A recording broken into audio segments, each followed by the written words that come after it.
अमेरिकी चुनाव में अगर बात स्विंग स्टेट्स की करें तो इन्हें गेम चेंजर माना जाता है। आखिर इनका क्या रोल है, ये कैसे खेल का रुख बदल लेते हैं, ये जानने के लिए चलते हैं मेरे सहयोगी सचिन के पास। Over to you Sachin.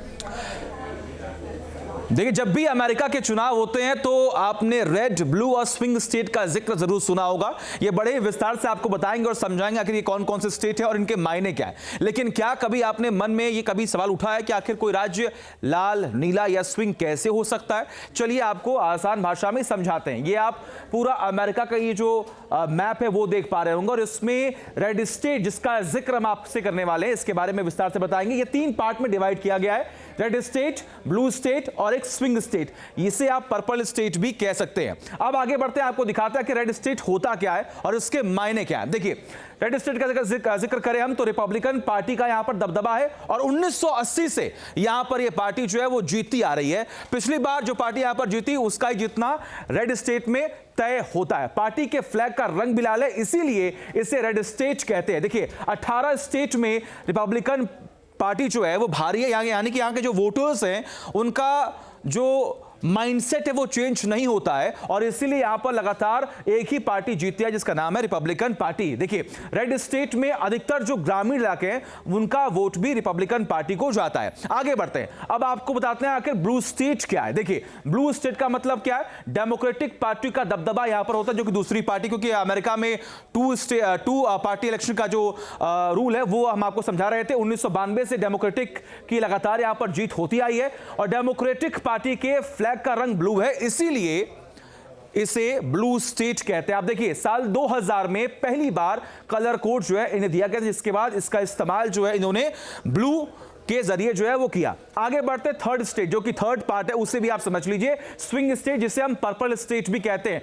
Swing state की संख्या जो है वो 7 है और यही वो 7 स्टेट है जहां के वोटर्स जो है वो खेल कर सकते हैं और इनके मूड का कोई भी भरोसा नहीं है। ये कभी भी किसी भी वक्त किसी भी पार्टी को वोट दे सकते हैं। किस पार्टी को वोट देंगे इसका पता नहीं होता। आगे बढ़े, देखिए, इन राज्यों में कड़ा मुकाबला होता है, इसीलिए अगर आपने पिछले 1.5 से 2 महीनों में देखा होगा तो कमला हैरिस और डोनाल्ड ट्रंप जो है इन्हीं 7 राज्यों में लगातार घूम रहे हैं और प्रचार कर रहे हैं। इन राज्यों से हार जीत का फैसला तय होता है।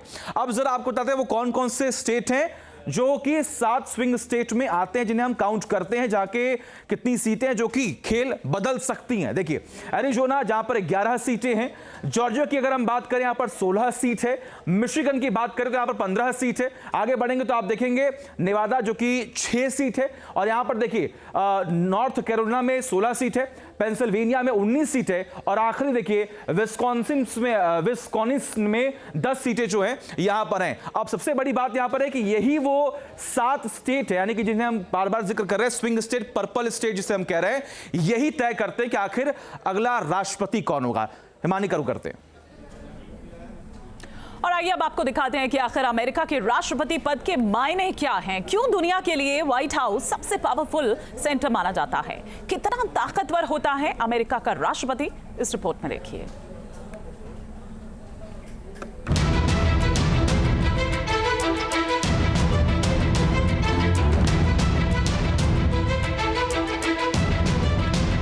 एक ऐसा पावर सेंटर जो दुनिया की दिशा तय करता है, एक ऐसा पावर सेंटर जिसके एक फैसले से दुनिया में शांति और युद्ध का उद्घोष होता है। यह है अमेरिकी राष्ट्रपति की ताकत और व्हाइट हाउस का कद, जिसके लिए एक बार फिर चुनाव हो रहे हैं। एक बार फिर राष्ट्रपति कौन बनेगा और कौन व्हाइट हाउस में बैठेगा, इसका फैसला अमेरिकी जनता कर रही है। अमेरिकी राष्ट्रपति और व्हाइट हाउस दुनिया का सबसे शक्तिशाली केंद्र माना जाता है। यहीं से तय होता है अमेरिका का भविष्य और यहीं से तय होता है दुनिया का मुस्तकबिल। अमेरिका का राष्ट्रपति अमेरिकी सेना का सुप्रीम कमांडर भी होता है। वो अमेरिकी सेना जिसकी मौजूदगी दुनिया के लगभग हर हिस्से में, मिलिट्री, इकोनॉमी, न्यूक्लियर पावर होने की वजह से अमेरिकी राष्ट्रपति सबसे ताकतवर माना जाता है। दुनिया में अमेरिकी हितों की रक्षा करने की बात हो या फिर मित्र देशों की सुरक्षा की, अमेरिकी राष्ट्रपति और व्हाइट हाउस की भूमिका अहम हो जाती है। यही वजह है कि अमेरिका के प्रतिबंधों को दुनिया के बाकी देशों के लिए मानना मजबूरी की तरह हो जाता है। माना जाता है कि कोई भी वैश्विक समझौता तब तक उतना शक्तिशाली नहीं होता जब तक कि उसमें अमेरिका का समर्थन न हासिल हो। किसी भी वैश्विक मामले पर अमेरिकी राष्ट्रपति का रुख सबसे महत्वपूर्ण माना जाता है, चाहे तेल की लड़ाई हो, सरहदों की जंग हो, ट्रेड वॉर हो, हथियारों की होड़ हो या फिर किसी मुल्क का अंदरूनी मामला। अमेरिकी राष्ट्रपति का रुतबा सबसे बड़ा होता है।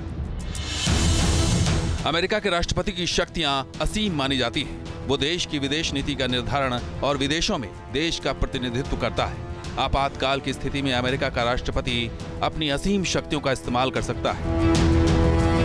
अमेरिकी राष्ट्रपति चाहे तो किसी भी देश को डॉलर में कारोबार करने से रोक सकता है। इसका असर सिर्फ उस देश पर ही नहीं पड़ता, बल्कि उसके साथ कारोबार करने वाले देशों पर भी पड़ता है, क्योंकि प्रतिबंध लगे देश से डॉलर में कारोबार करने पर अमेरिका उस देश पर जुर्माना लगा सकता है। अमेरिका के राष्ट्रपति का कार्यकाल 4 सालों का होता है और इस बीच अमेरिका के राष्ट्रपति को महाभियोग द्वारा ही हटाया जा सकता है। वो भी तब जब राष्ट्रपति पर देशद्रोह, भ्रष्टाचार या किसी घोर अपराध का आरोप सिद्ध हो।